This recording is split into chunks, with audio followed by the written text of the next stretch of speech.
Looks like we have an active domestic terror here in America.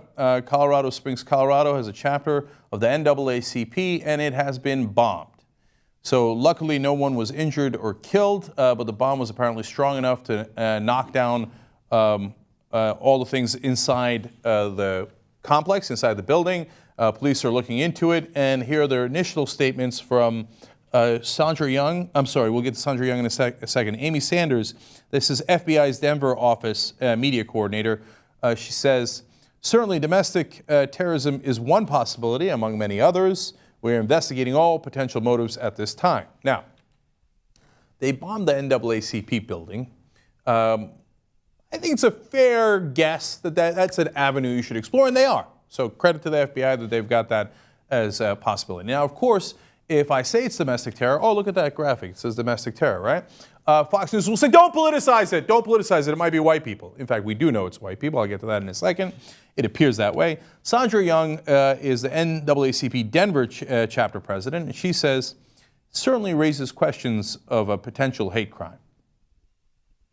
I don't think the guy was like, should I hit a 7-Eleven or should I hit the NAACP headquarters in this particular city? I'll go with the NAACP. Okay, I think it's a fair guess that it might have been a hate crime. Now, let's take a look at who might have done it. Huffington Post explains, a man described as white, balding, and approximately 40 years old has been named by the FBI as a person of interest in the investigation.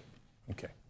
Now, again, if I tell you that it was probably a white supremacist right-winger who wanted to bomb the NAACP building, the Fox News would say, oh, you're jumping to conclusions, you can't do that, don't politicize this. And by the way, I mean, obviously Paris shootings are enormous today, and we've covered them a lot more than we've covered this bombing. I understand that.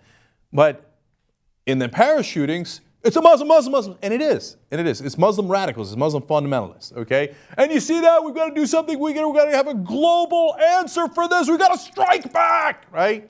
And I'm angry about the Paris shootings. I'd like to strike back, but do it in a sensible, smart way so we achieve our objectives, right? In this case, I don't see anybody saying we got to strike back and we got to hit the white people where they live. Now, do I think we should do that? Of course not, right? But I also don't think we should say that 3 Muslims in Paris represent 1.6 billion Muslims. I know, I'm an apologist. Okay, so if I'm an apologist, even though I'm fervently anti-Islam, I mean, I don't know how much clearer I could be. We showed the pictures of the Prophet Muhammad, the cartoons, we've done everything, right? No, but it's not enough. I know I'm an apologist. Well, then are you an apologist for right-wingers if you say that, hey, we should not jump to conclusions here? Oh, you're apologist. You're apologist for Christians. Well, how do you know it was a Christian? Maybe it was a white guy who wasn't. Apologist! Apologist, okay? White supremacist. Well, I know he's just a white guy. You don't know he's a supremacist. I mean, he bombed the African-American,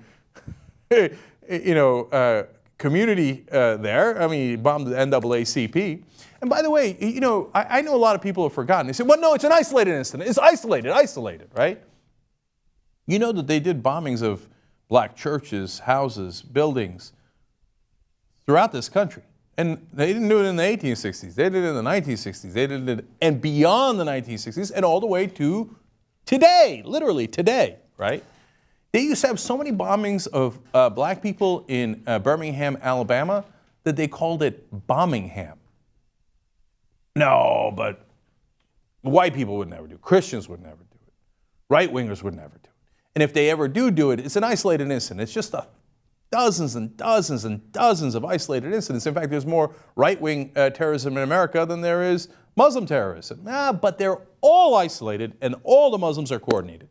By the way, is there any evidence that the Muslims coordinated among themselves into those terror attacks here in the U.S. or that they coordinated from outside? Who cares? They're all Muslim. Okay.